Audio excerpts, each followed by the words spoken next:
Okay, thank you very much for the opportunity. It's unfortunate we kept missing each other, but Yeah, not to worry. I think it's good that we can now talk about culture, specifically culture transformation. And I would like to welcome you just as an introduction to our viewers, so that when they watch this, they know who is actually talking. My name is Okay, great. Nguwi. I'm an industrial psychologist, and I've got Dr. Naomi Stanford, an author, a professor, a consultant. So she's going to talk to us about organizational culture transformation, and I'll ask a few questions, and then we take it from there. Okay. Welcome, Dr. Stanford. Thanks very much, Memory, and it's lovely to be back here again talking with you.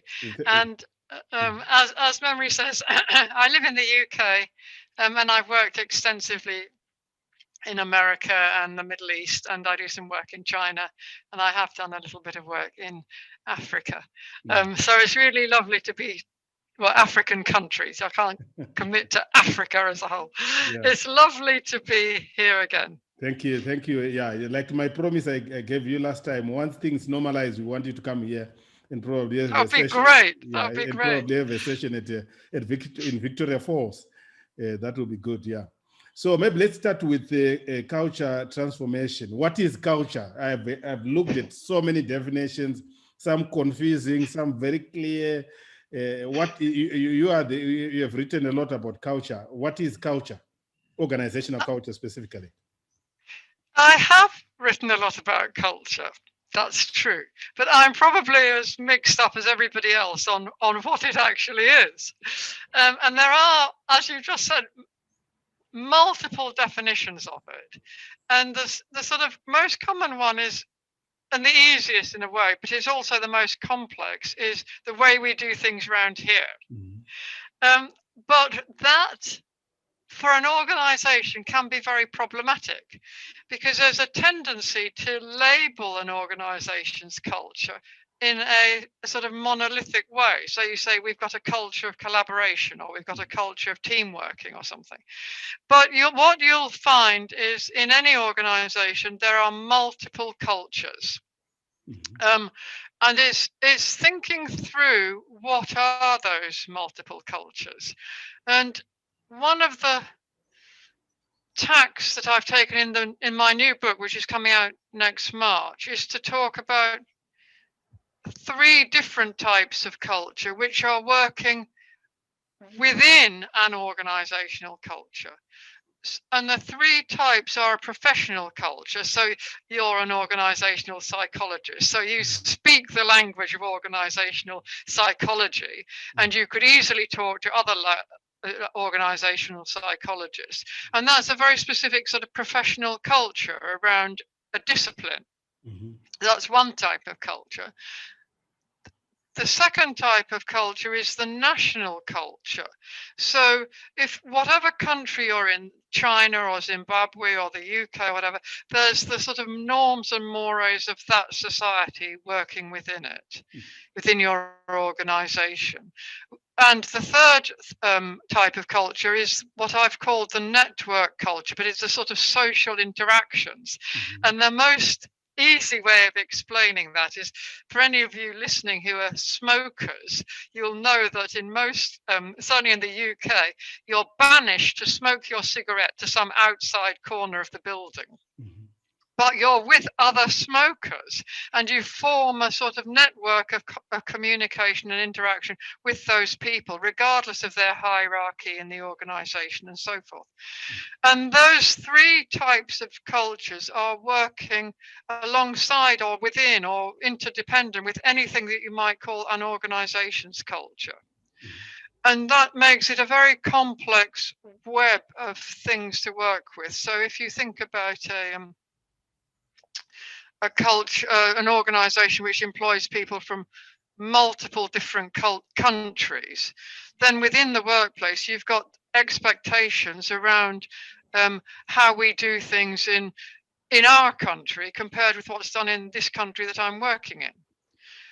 And you've seen organizations fall down mightily on that national culture. So, for example, Walmart, a US supermarket, had to pull out of Germany because they simply didn't understand the culture there at a sort of macro level. They couldn't work with it.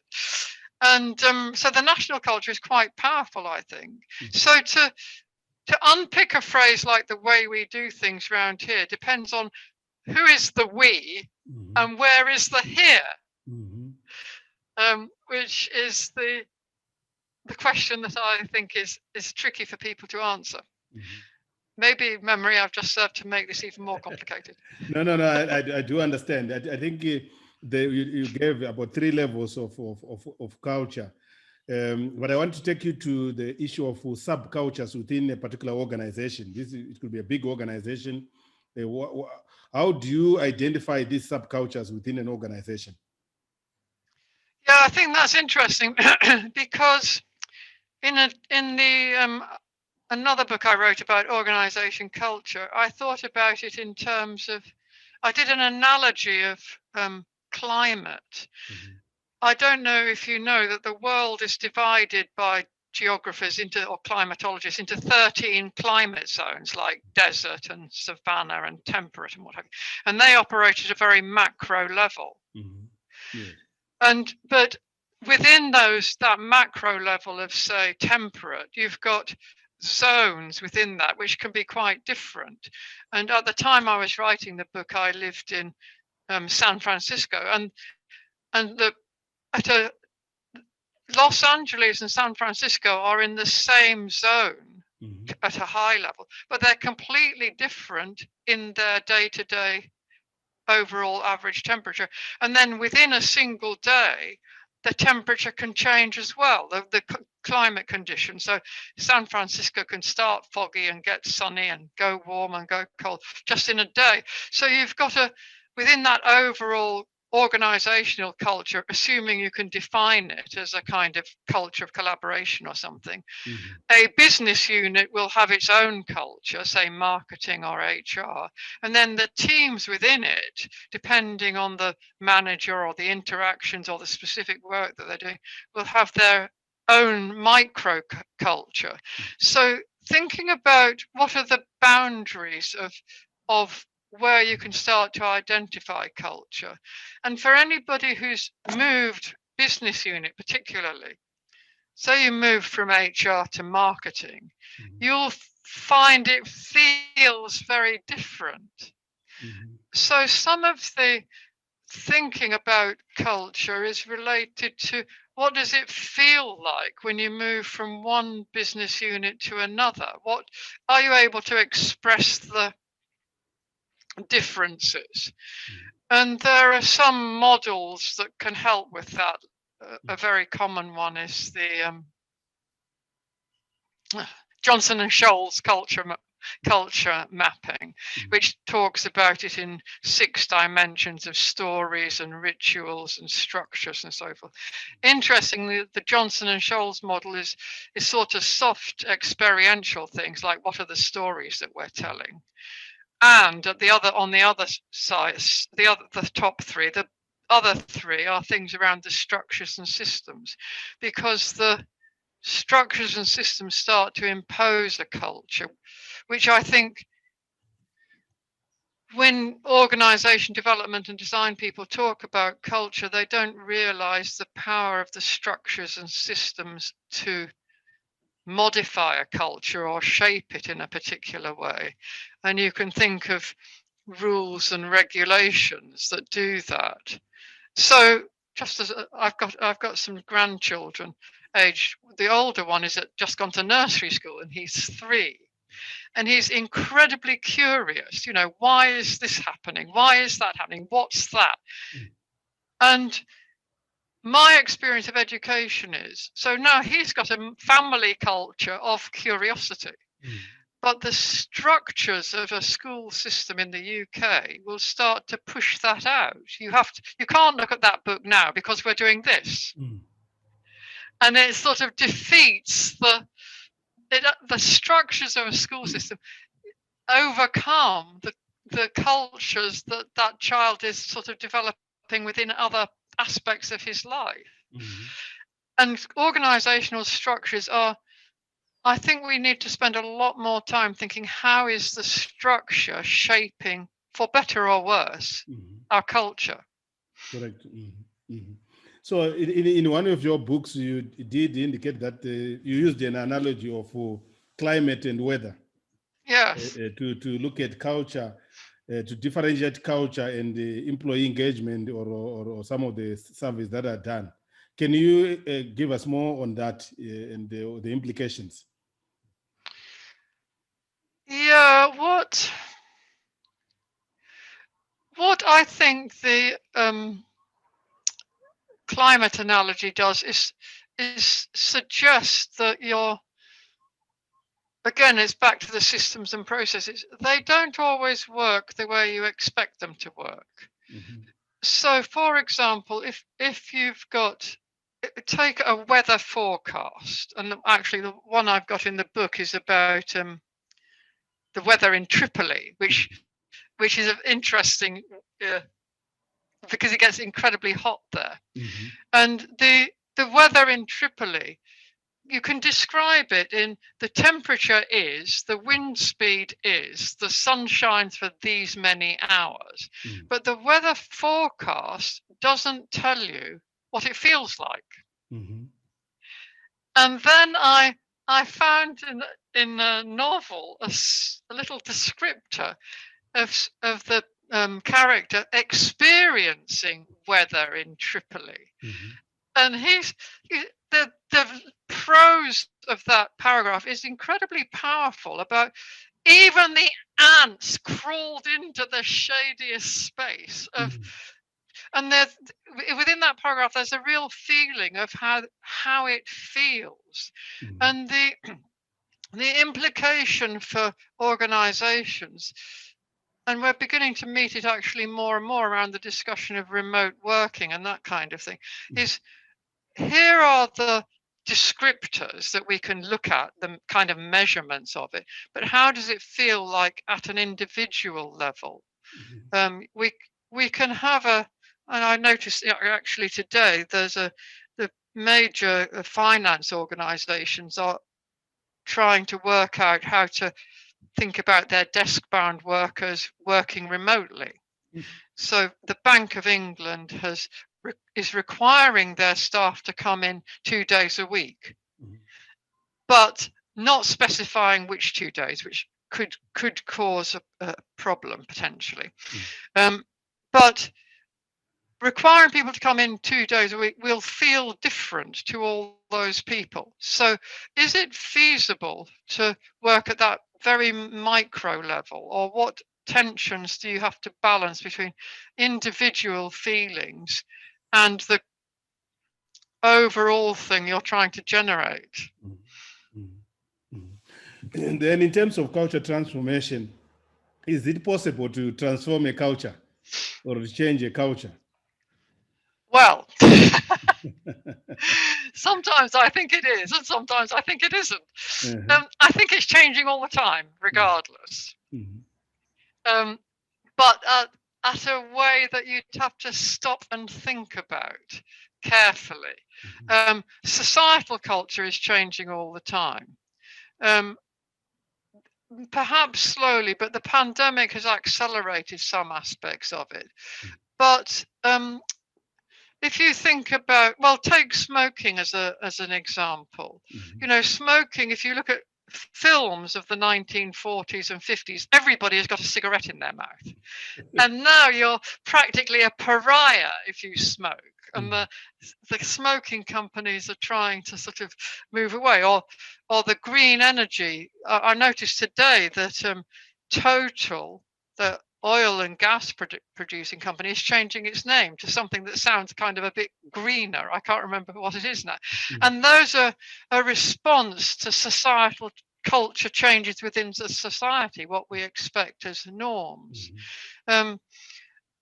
And it's quite difficult when you're in the middle of that change to think about it. You can look back on it and think, oh, there has been a lot of change. But when you're in it, it's more difficult.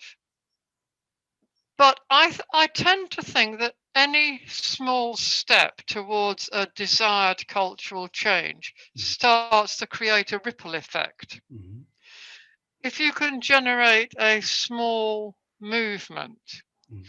and you can see it, I think, I'm not quite sure it's going to work out yet, at Amazon is they had a warehouse thing in Bessemer, and they wanted to introduce a union. And for various, and it's difficult to know exactly, I don't know, wasn't there, so I don't know the ins and outs of it, but on a surface reading of public material, Amazon, the organization, didn't want the union there. Mhm. And the workers in the warehouse were sort of trying to say, well, we do need a union.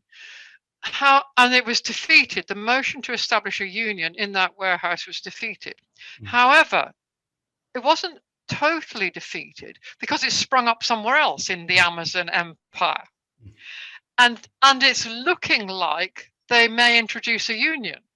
And now you've got a cultural change. Amazon was not in favor of unions. The movement towards it through lots of small, what may be considered defeats, but they're not actually defeats. They're indicators of potential change, can then start to change at a kind of swifter level.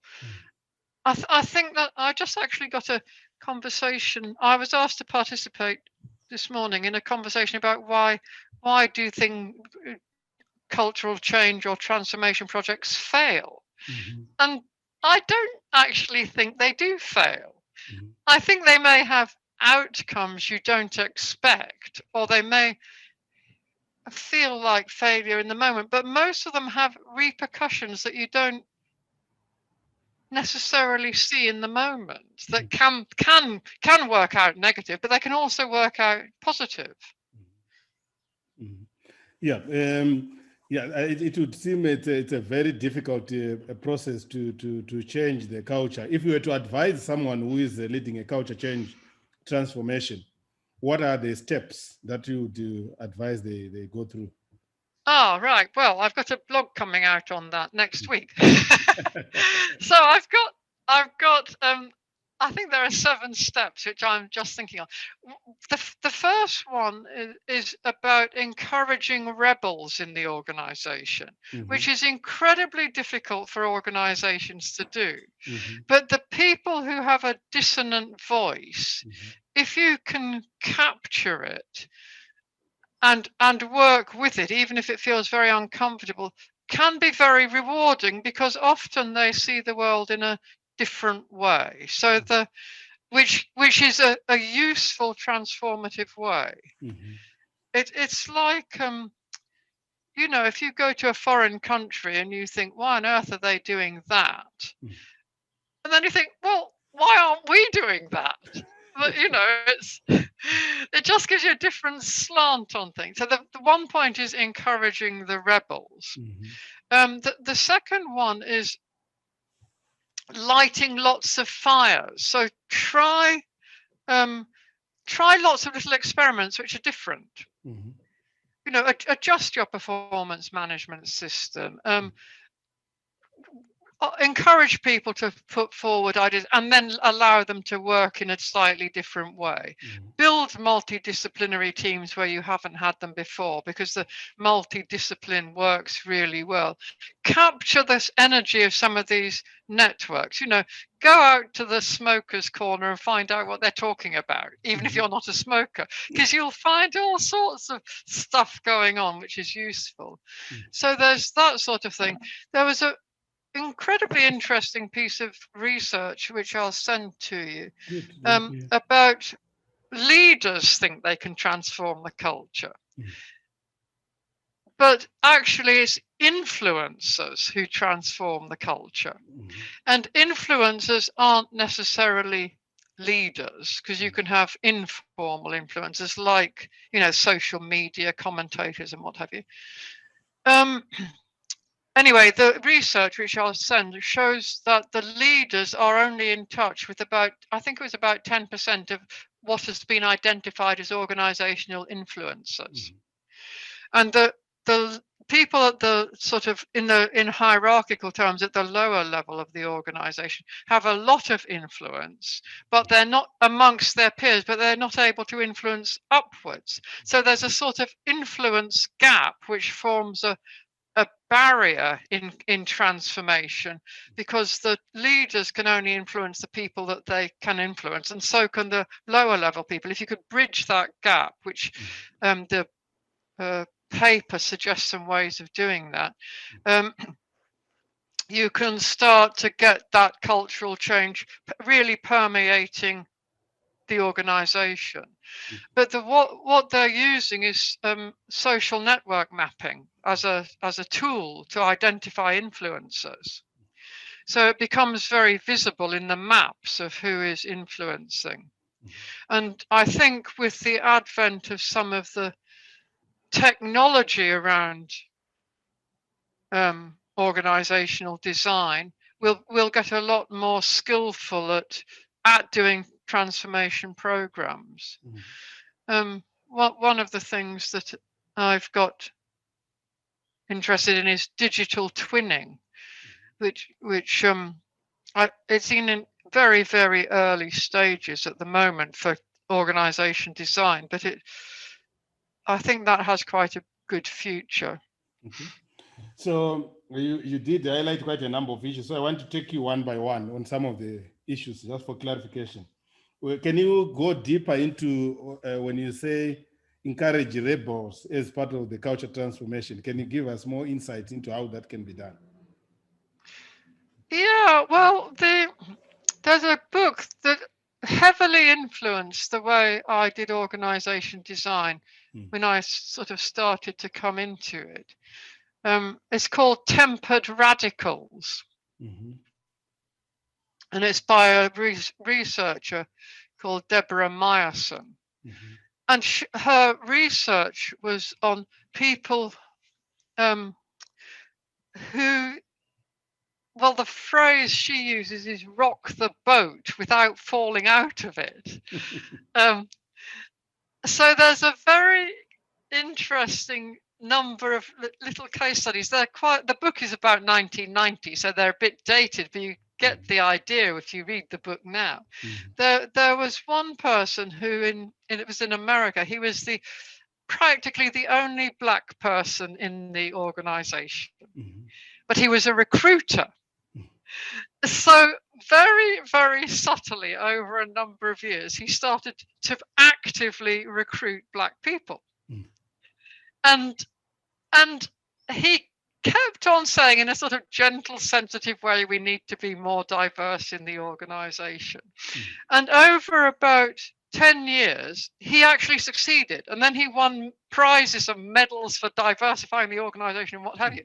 And it's just a very nice way of showing how individuals can make a big difference if they don't go too much against the grain. So they're rebellious, but in a way that works with the kind of grain of the organization. They're not saying we've got to do it differently. They're just doing it differently without drawing attention to themselves.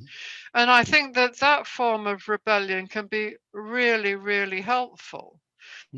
Again, I remember, this shows how long I've been in business.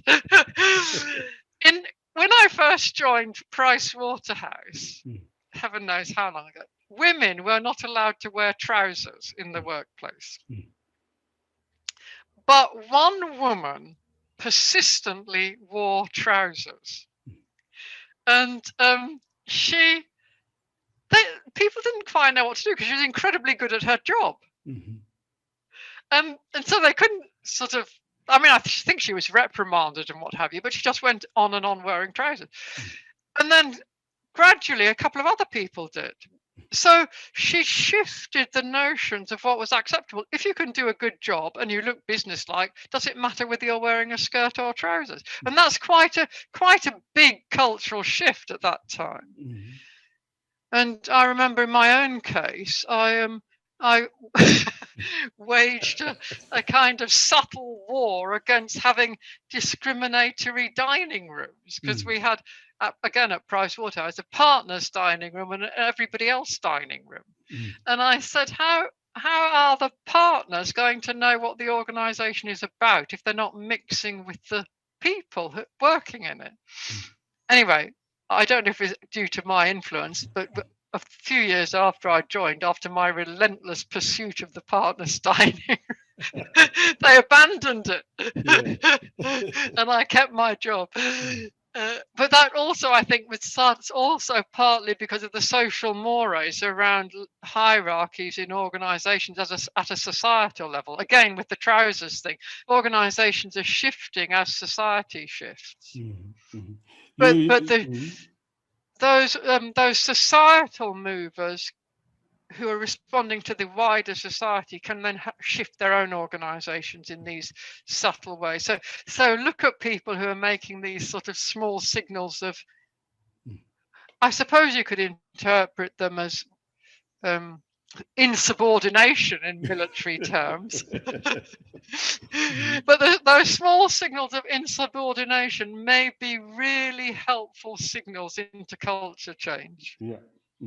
You did talk about lighting the small fires, trying little experiments. Can you give more details on that?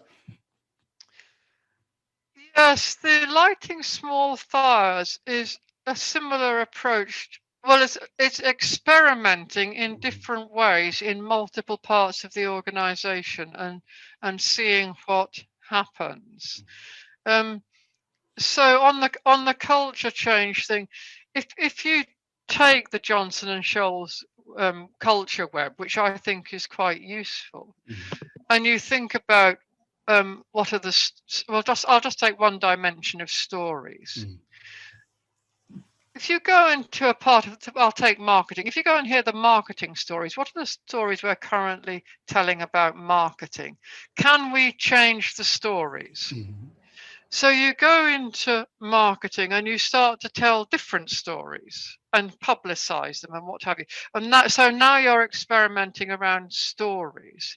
Now, if you go into another part of the organization, say it was the call center, and say what stories are being told about in the call center, and you say, can we start to change the stories there?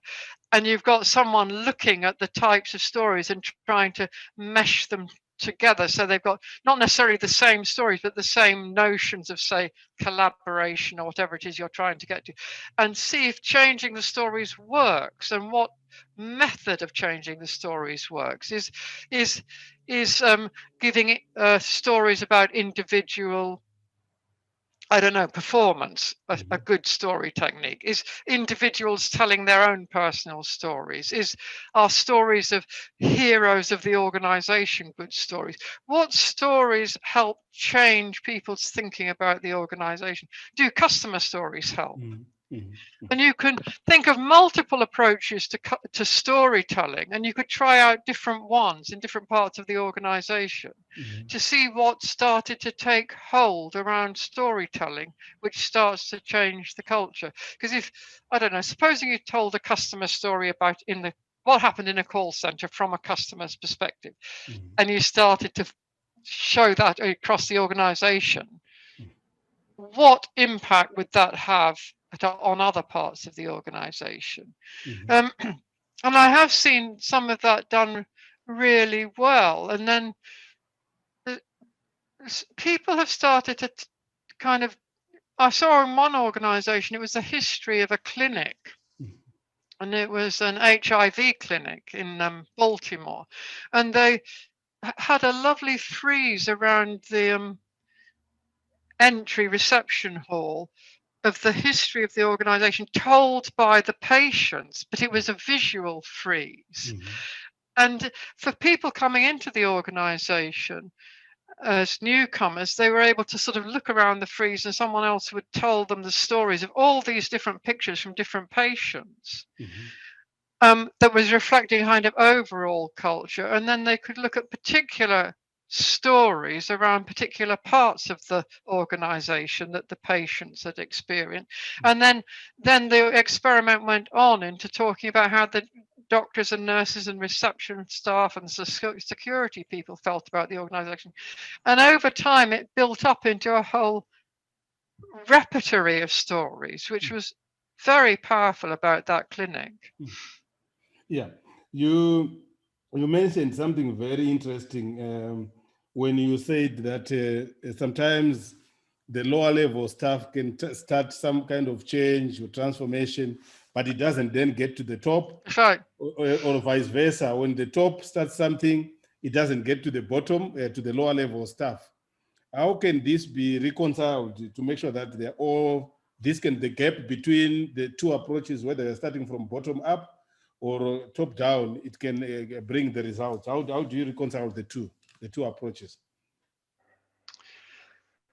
I think that's a real challenge, because there's a terrible tendency for people to not blame necessarily, but to create a kind of them and us situation. The leaders don't understand them. The people don't get it, that kind of thing. I think that's where people in your sort of profession can be really helpful around. There are other ways of talking to each other and other ways of thinking about this and other ways of sort of reconciliation and mediation and finding the common ground and what have you. Because when you are in that hurly-burly, often of particularly private sector organizations of shareholder value and performance measures and driven focus and all the rest of it, it doesn't leave a whole lot of, I want to say room. I mean, there obviously is room, a kind of impatience with people who want to be more, I don't want to use the word sensitive either, but offered other approaches. And, there's an organization, I'm sure you've got similar ones, but I'm quite impressed with it, of non-violent communication. It's called NVC. They've got a wealth of tools on how to talk to each other without raising hackles. And I think having conversations with each other, where you explore topics like ones that I've sometimes run quite successfully are around moral dilemmas in organizations, where you can see one that I did. It was quite funny. It was about a smoking company. I had a young intern and I was working for a consulting company, and he was his role was to provide a briefing pack for me on the tobacco company. And he said, "I'm not working on a tobacco company." And I said, "Well, I think that you signed your employment contract saying that you would work for this organization's clients." And he said, "Yes, but I did, but not tobacco company." I said, "Well, anyway, to cut a very long story short, I thought that was a very interesting comment, that he didn't want to work on it. And he was very black and white about it, and sort of said, "No, I'm not doing that."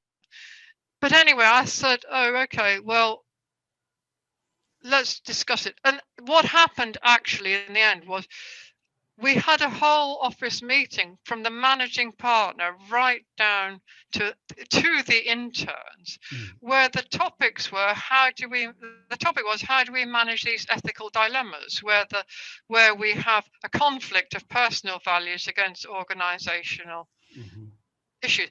And it was incredibly interesting because the managing partner, who was a kind of stuffy old stick, came across as kind of truly human and not at all kind of autocratic and managing partner, as he described his own wrestles with these ethical dilemmas, and the conflict in his own mind about what he did in his managing partner role compared with his kind of personal value set, which was very healthy. And I think that those debates can foster that kind of understanding of each other that you need, rather than building these, not really, if you looked at them, they are very strong barriers, but they're between them and us, but they can be taken down fairly easily with the right tools, essentially. Mm-hmm. You also talked about social network analysis. I do have some idea on it. I also have some tools that I've used before where you map relationships in an organization, and you find who is central to these relationships and things like that. Have you used these, and how successful, if you have used social network analysis or organizational network analysis to analyze culture? I think they can be very useful tools. I think that they are at the moment fairly unsophisticated. Mm-hmm. And you always have to be aware of the sort of ethical implications of them. Mm-hmm. If you're tracking people's communication with each other, or I mean, some of them have got wireless, which actually tracks people's physical movements through the building and that kind of thing. Mm-hmm. I think they can be very intrusive. And if you offer people the option of not being a participant in the network analysis, then you've lost potentially the network, if you see what I mean. Mm-hmm. So I think that the idea is very appealing. Mm-hmm. The implementation of them, I think, is somewhat more complex unless you're going to use the tools of anthropology, where you actually are in seeing what's going on as a sort of cultural observer. But you know, the tools of anthropology are in observing, you are already changing the dynamic, essentially. Mm-hmm. So can you be a sort of invisible observer, which, you know, behind the sort of one-way, two-way mirror type thing? I'm slightly uneasy that not seeing very much about the ethical and implications of what appears to be a very useful tool to start looking at the interactions between people. And what would you do if someone judged that they shouldn't be having that particular interaction? Mm-hmm. Or, you know, why is somebody talking to that person so much? Mm-hmm. Yeah. So you know, how do you manage the judgment aspect of a map, essentially? Mm-hmm. Mm-hmm. And when you look at the other approaches that I've noted that people use when they are doing culture transformation, where they start with the values, the missions, and everything like that. Oh dear. Well,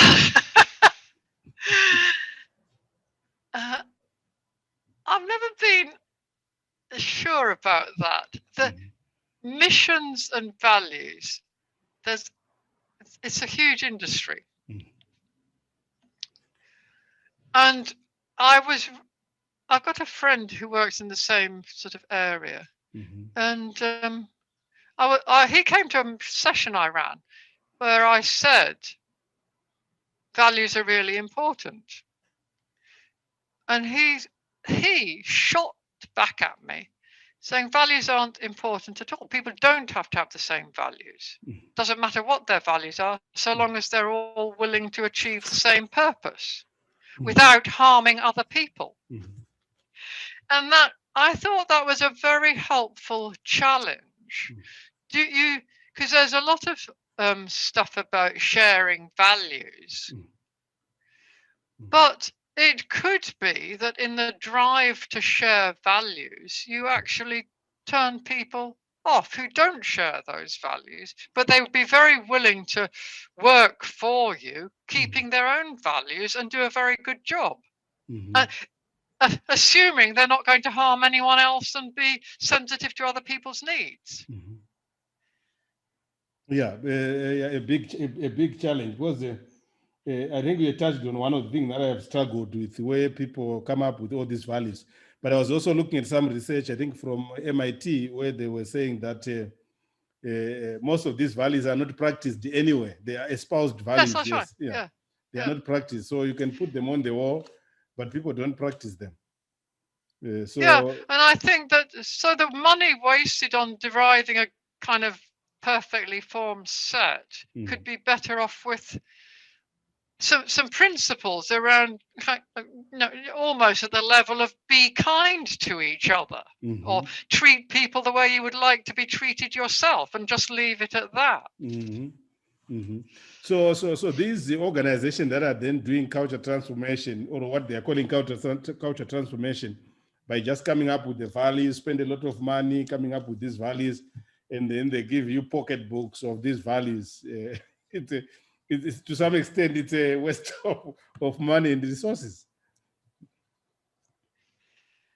Well, to some extent, I think it is. But I don't want to say it's a total waste of money, because what it might do is actually foster discussions on how we should treat each other. You know, it might foster an idea around. I worked in one organization, and one of their values was be bold in our decision making, which I was completely perplexed by, because it was a regulator.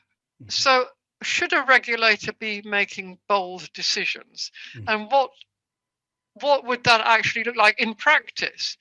But in questioning what is a bold decision, you can start to have discussions around what types of decisions do we enable people to make in their jobs. So you may say, well, a bold decision is a big word, but it does help people think, are we making good decisions? Do we make them quickly enough? So they can act as, it'd be better if the values act as triggers for discussion about work performance and interactions, rather than something we hold dear that we don't really understand. So if as we get to the close of this particular discussion, if you were to advise any leader trying to implement culture transformation, what would be your advice? Well, I think I don't want to use, well,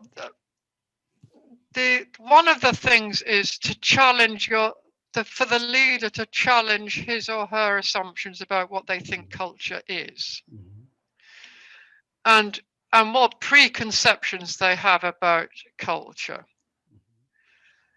and to spend time with people in the organization and other stakeholders like customers or activists or people who comment on their organization on social media.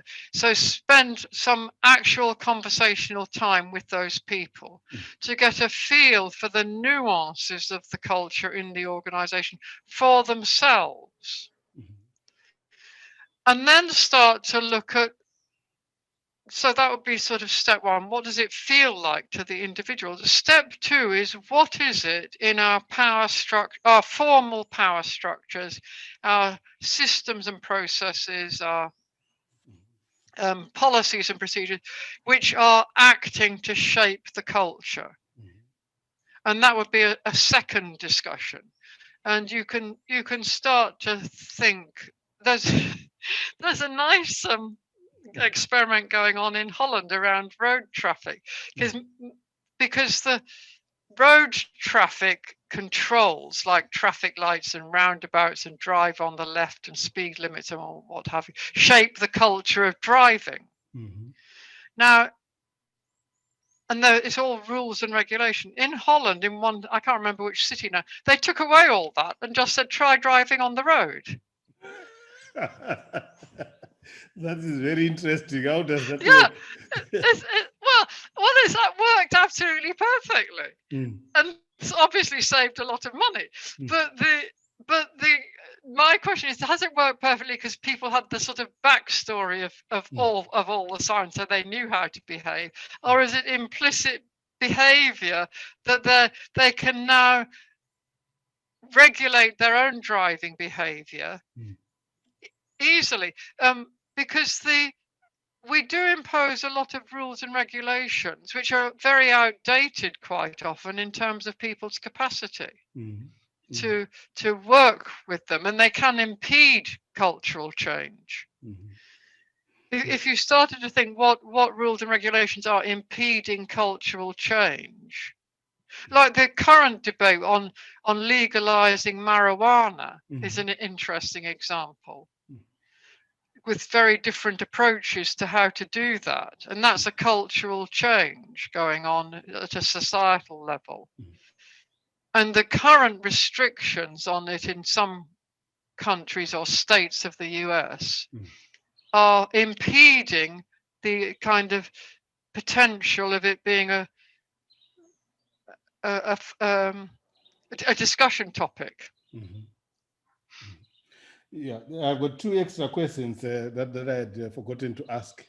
The other one is there's been a lot written about basic underlying assumptions of a culture as being the backbone of the culture. If you want to transform a culture, you must go deeper into those basic underlying assumptions.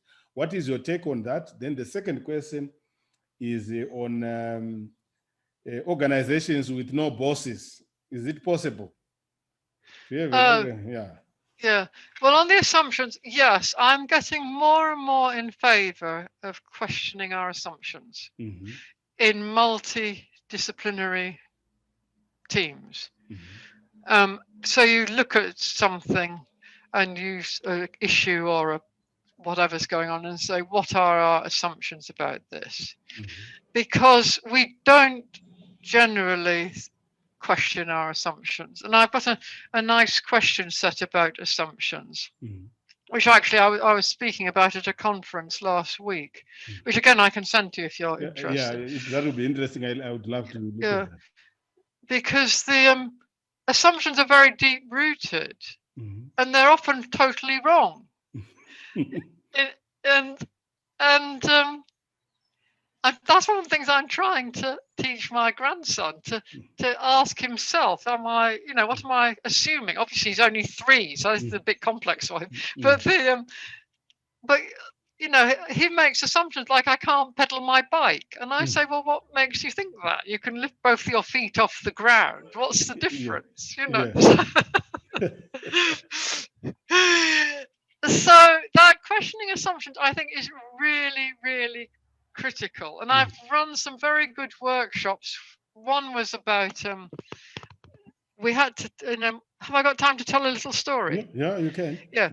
Okay, it was about when the UK was leaving the EU, we had to say how many people we needed to manage that exit. It was a government department, how many people to manage the process in the government department I was working in. And the heads of the departments, the various government business units, submitted their numbers. We need 20 people, we need 300 people, blah, blah, blah. And the person I was working for looked at these and said that these are so different. What is going on here? So I said, well, what basis have they generated these numbers? Are they working from the same set of assumptions? That it will take 6 months, or we need this level of expertise or whatever. Anyway, to cut a longish story short, we did hold a workshop with all the heads of the business units where we asked them, on what assumptions have you based your figures? And can we get to a common set of assumptions around why we're bidding for this number of people? And it was incredibly interesting because they hadn't talked to each other at all. So, one business unit head had thought it would take 6 months and another thought it had taken 18 months and blah, blah, blah. And they were really intrigued by that discussion about the way they'd formulated out their ideas based on their own assumptions, not a common set of assumptions. And they then submitted a second set when we got a kind of clear idea of have a common set of assumptions, even if they were wrong, because we had to keep checking them all the time. But at least it was a common set, and got more reliable figures to work on. On the leaderless organizations, I don't know that I think that works in theory, but leaders emerge. I have discussions with my daughter about this because she's very keen on consensus. And we were at a protest demonstration at the weekend, and something happened, and I said, "Who's in charge?" And of course, that wasn't the question to ask. But what I noticed was someone did take charge. Because everyone was milling around, and someone suddenly said, "Well, we need to do X." And what I found in any organization, even in families, that leaders emerge, but often they are specific for that situation, not formal leaders appointed for all time. And that's where I think the idea that we do need leaders, but we need to A, distribute them, and B, choose the right ones for the specific context. And I think it's been interesting in the pandemic to see how different leaders and leadership styles have emerged at different levels of the organization. That I think I'm quite keen on situational leadership, but that means abandoning concept that a hierarchical leader knows more than everyone else. Because, if you're stuck in a raging torrent, you don't want a hierarchical leader. You want someone who can tell everyone how to build a raft. That's correct. And that might be the most junior person. Yeah, that's very interesting. Thank you very much, Dr. Stanford, for this opportunity. I will come back to you again with another topic. If you have noticed, I follow all your posts basically on LinkedIn, and I've shared a lot of them. And I do notice. Thank you. Yeah, and I've also taken some of the links to share in our WhatsApp groups with some of the leaders, and I'll continue to do that.